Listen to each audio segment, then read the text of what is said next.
இந்த பாலை யூஸ் பண்ணி தான், இந்த பால் ரிக் யூஸ் பண்ணி தான் நம்ம இப்போ அனிமேஷன் பண்ண போகிறோம். இந்த ரிக் வேணும்னா நான் டெலகிராம் சேனலில் கொடுக்குறேன், நீங்கள் அங்கே போய் டவுன்லோட் பண்ணிக்கோங்க. லிங்க்கு இன்ஸ்டாவில் பார்த்தீங்கன்னா கீழே இருக்கும், இல்லை பயோவில் இருக்கும், யூடியூப்லேயும் இருக்கும். அங்கே போய் பார்த்துக்கோங்க. சரி, ஓகே, நம்ம வந்து ஆரம்பிப்போம். இப்போ நம்ம வந்து இதை டாப்பில் வச்சு நம்ம எஸ்ஸை ப்ரெஸ் பண்ணி, கீபோர்டில் எஸ்ஸை ப்ரெஸ் பண்ணி இங்கே வந்து ஃப்ரேம்ஸ், கீ ஃப்ரேம் கொடுத்துருவோம்.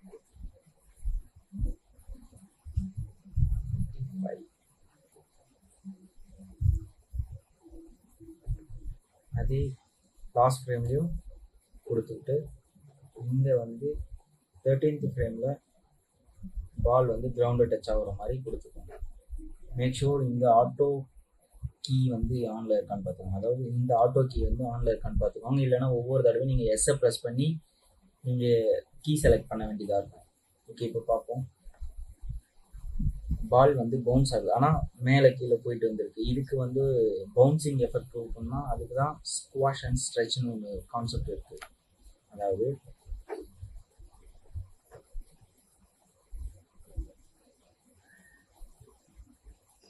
இது வந்து ஸ்ட்ரெச், இழுக்கிறது ஸ்ட்ரெச். ஓகே, இது வந்து ஸ்குவாஷ், தக்காளி ஜூஸ் புளிக்கிறது.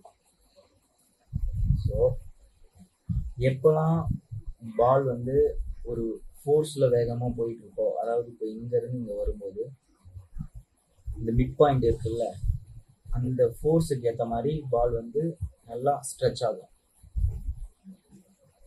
எப்போ வந்து பால் வந்து கிரவுண்டில் ஹிட் ஆகுதோ அந்த டைமில் வந்து ஸ்குவாஷ் ஆகும். பால் வந்து மேலேருந்து கீழே வர அந்த கேப்பில் ஸ்ட்ரெச் ஆகி அண்ட் கிரவுண்டில் போடும்போது ஸ்குவாஷ் ஆகும். இதை பார்க்கும்போது நமக்கு ஒரு பவுன்சிங் எஃபெக்ட் ஏற்படும். இதுன்னு பார்த்து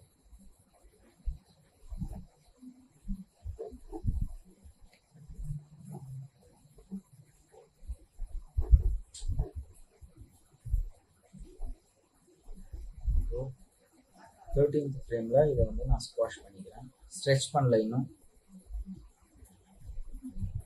நல்லா இல்லை. ஏன்னா இங்கிருந்தே அது வந்து ஸ்குவாஷ் ஆக ஆரம்பிச்சிருக்கு. ஸோ அப்படி இருக்கக்கூடாது. அதனால் என்ன பண்ணுறோம்,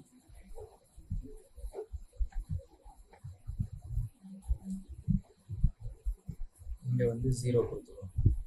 இங்கேருந்து இப்போ ஸ்குவாஷ் ஆகி இங்கே ஸ்ட்ரெச் ஆகும். இப்போ பாருங்கள்,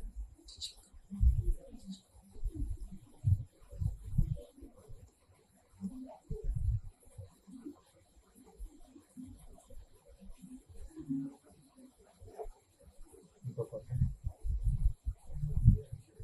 இப்போ அந்த பவுன்சிங் எஃபெக்ட் இருக்குது. ஆனால் பால் வந்து ஒரு ஃபோர்ஸில் வந்து ஹிட் ஆகலை, அதாவது இப்படி மேலே கீழே போயிட்டு இருக்கு. அது வந்து பார்க்க நீட் ஆகலை. ஸோ என்ன பண்ணணும், இருந்து வேகமாக வந்து, அதாவது இந்த 1 to 5 ஸ்லோ அண்ட் 5 to 13 வந்து ஃபாஸ்ட்டாக வரணும்.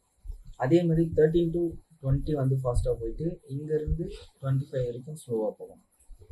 இதுக்கு என்ன பண்ணணும்னா,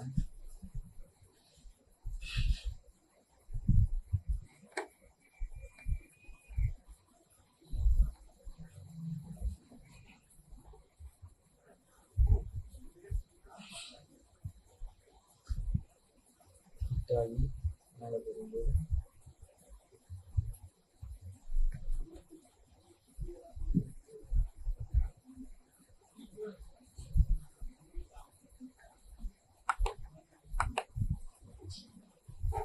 இப்போ பார்ப்போமா. ஓகே, போகுதா? இப்போ கிராஃப் எடிட்டர் போயிட்டு Windows animation editor, graph editor. Okay, இது பிரேக் டேஞ்சர்னா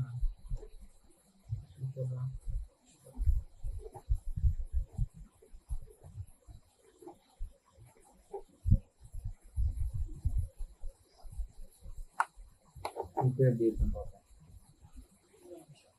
இப்போ ஒரு பவுன்சிங் எஃபெக்ட் கிடைச்சிருக்கா? அதாவது கிராஃப் எடிட்டர் வச்சு பண்ண முடியும். இந்த கர்வ் இருக்கு பாருங்க, இதை பி ஷேப்ல, அதாவது இங்கிருந்து ஹிட் ஆகி போகிறோம் இந்த ஒரு ஃபீல் கொடுக்கறதுக்காக இந்த கிராஃப் எடிட்டர் இப்படி கொண்டு வச்சிருக்கோம்.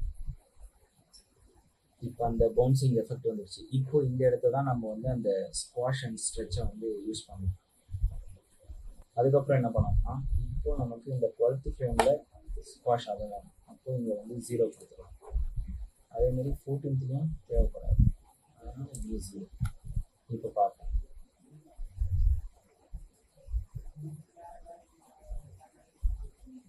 இந்த எஃபெக்ட் இருக்கா? ஓகே, இப்போ இங்கேருந்து ஹிட் ஆகி போகும்போது இந்த இடத்த நமக்கு வந்து ஒரு ஸ்ட்ரெச் வேணும்.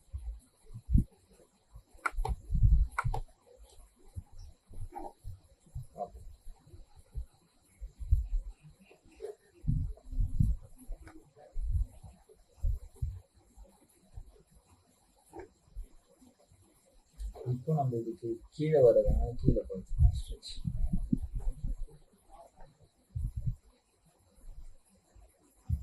இப்போ அந்த ஃபீல் கிடைச்சிருச்சா, ஒரு பவுன்சிங் பால் ஃபீல். ஸோ இதில் நம்ம வந்து கீ ஃப்ரேம்ஸை அட்ஜஸ்ட் பண்ணுறதுனால, இந்த டைம் லைன் அட்ஜஸ்ட் பண்ணுறதுனால பாலோட வெயிட் ஆட் பண்ண முடியும், பாலை ஒரு பலூன் போல பண்ண முடியும், இப்படிலாம் பண்ண முடியும். இந்த அனிமேஷன் அதாவது ஒரு நைட்டில் பண்ணது இதுதான். நான் ஃபர்ஸ்ட்டு அனிமேஷன் பண்ணேன் பால் பவுன்ஸ். அதாவது 2Dயில் இதுக்கு முன்னாடி நான் பண்ணேன், ஃபோனில் ஃப்ளிப்பா கிளிப் ஆப்பை வச்சு அதுவும் நான் ஆட் பண்ணுறேன். இந்த அனிமேஷன் நான் வந்து 3Dயில் மாயா சாஃப்ட்வேரில் ஃபர்ஸ்ட் நான் அனிமேஷன் ஒன்று பண்ணது இதுதான். எப்படி இருக்குன்னு வச்சுருக்கேன்.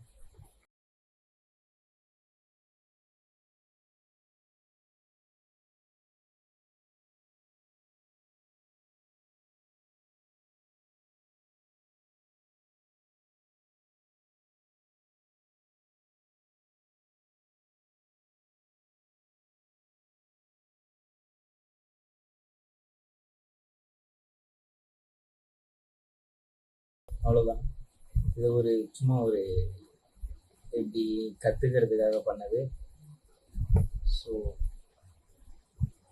அடுத்த வீடியோவில் சந்திப்போம்.